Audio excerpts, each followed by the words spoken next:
Hi, this is Billie Beene here with another segment of Truth by Billie Beene Special Report, October 16, 2022. New. This is my third YouTube channel. I have a subscribe button in the lower right corner of my screen. Thanks for like, subscribe, and share. Episode 439, Bio 2, Ebola Mutates, a lockdown in Uganda. Some of my sources are God in the Bible, Patriot Subscribers, Florida Maquis, Mary Greeley, Super Soldier Talk, Jimmy Paine, previous video I've done. So let's get to it. Alright, I've done several videos and they should be linked in the one video I'll link, which I did on October 9. This has to do with Ebola, which is like a hemorrhagic fever. It has like a 21-day incubation period once you're exposed to it.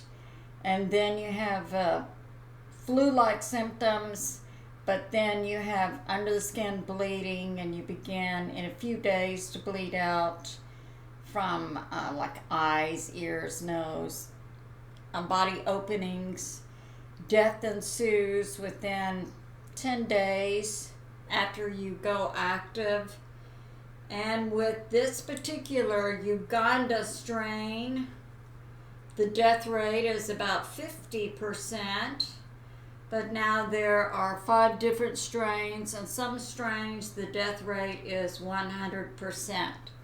So today I'll be talking about the one that's in Uganda. So here is Africa, here is Uganda, here is the US over here. We have off of Africa. Okay. So now we have, and I've done previous videos too. Here's Mauritius.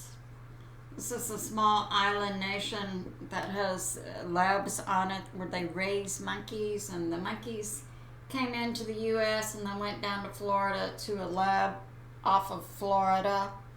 And that's in previous videos, and it should be in the one of the videos in the one I'm linking, so you can get that additional information. Now, this Florida Maquis is bringing out this information that Ebola inside Ukraine has a new type of strain, and he's bringing out this information that the Ebola has a gain of function. It was created in a lab where you can have active Ebola and you appear to get over it.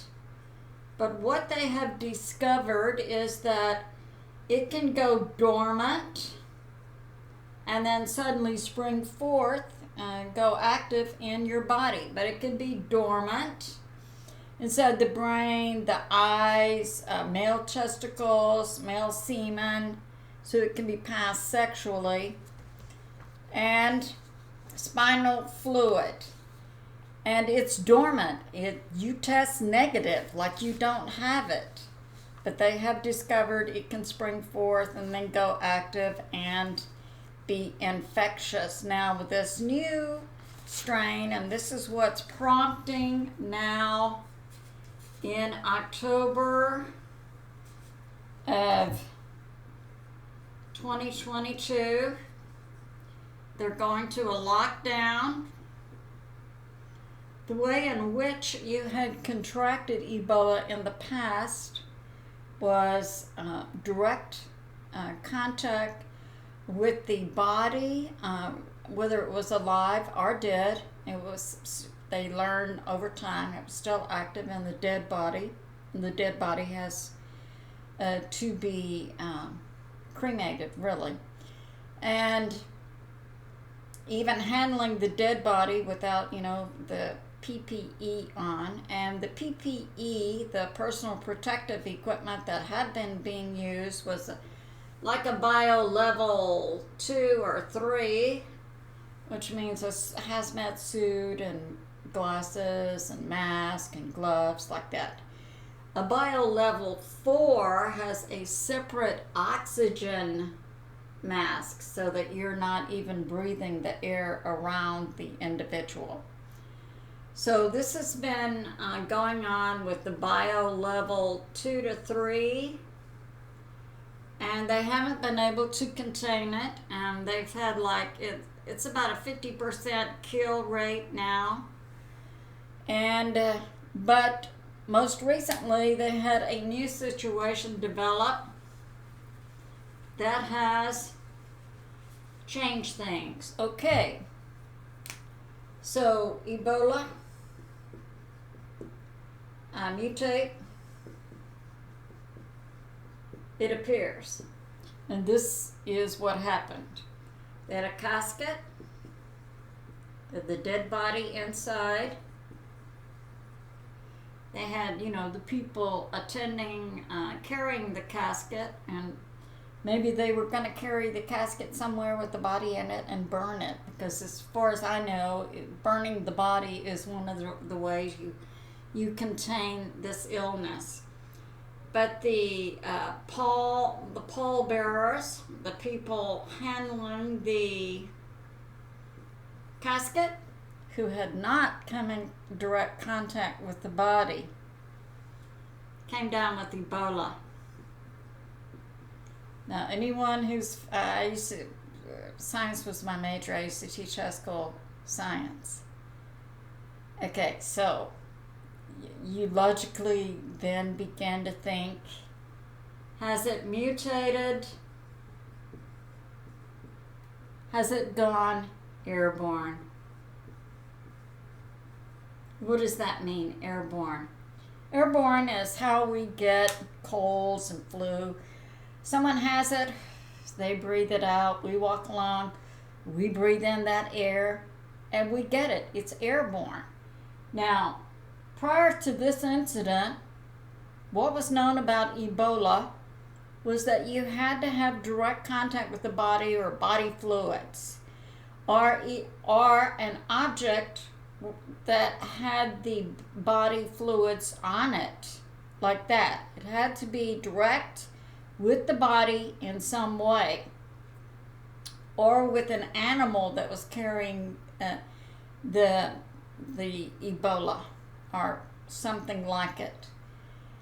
But this incident, these individuals who came down had not had direct contact with the body while it was living or when it was dead. It was inside the casket. What does that mean?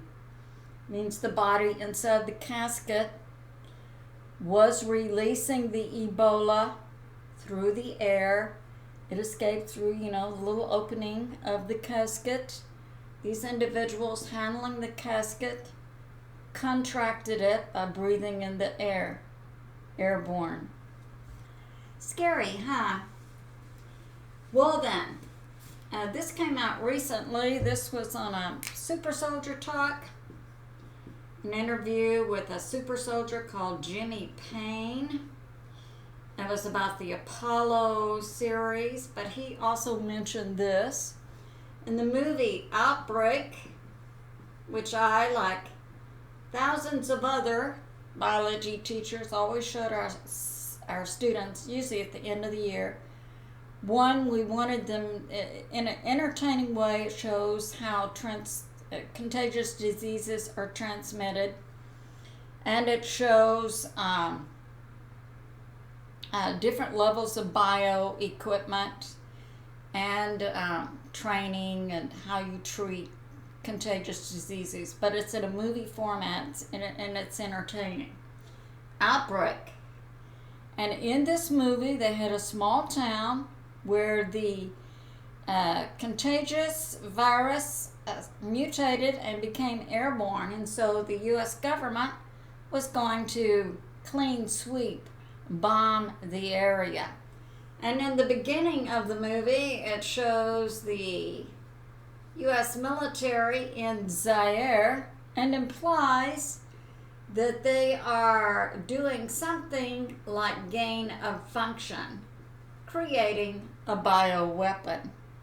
And then they come in with what they call Operation Clean Sweep and drop bombs to kill everyone there, because that's the only way, since it had gone airborne, to control the spread. Now, do I think it's possible that Ebola has mutated and gone airborne?